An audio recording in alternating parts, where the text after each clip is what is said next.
Ồ, nhớ số nó nói chuyện của giờ thấy có thể chờ được với sự là say này ạ. Chỉ hơn đó cũng say thế này ạ. Say bé tới chờ nhá nó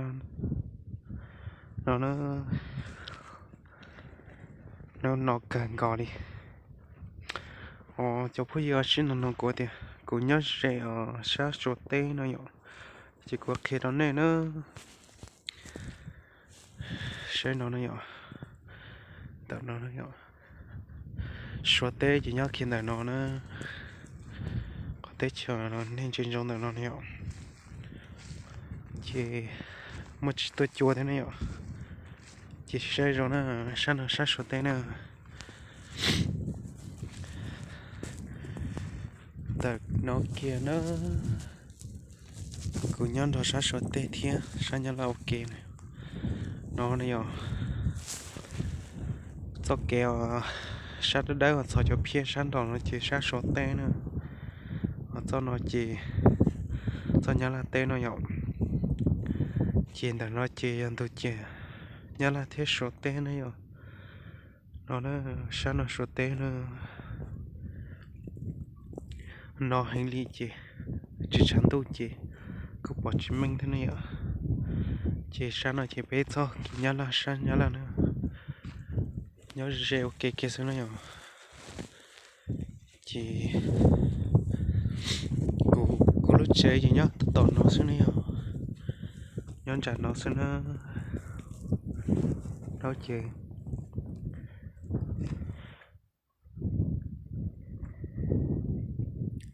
sai bé tới chờ nhá là nó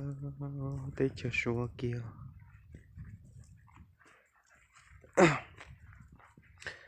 là cho cái sát số tê chơi rong nó với cho nhá là tê này rồi chị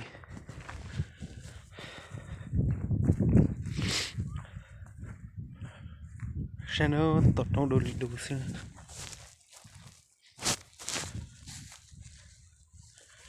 sao nó giờ ý sẽ liệu đủ càng còn sao nó cho nhá là thế cho số tê ok nó xuống này rồi càng còn liệu cho sát số tê chị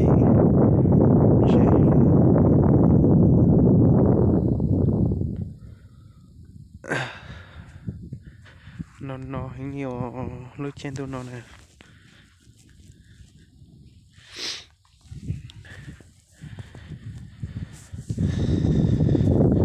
cho bây giờ thì tôi sao tôi hiểu cụ thể tôi chọn tại nó chỉ sao cụ lúc tới chờ thế sao cụ lúc chế nó chế lần chi này nó sẽ nói thì đó cho bây giờ sao tôi cho nó sẽ mà xin chi đồ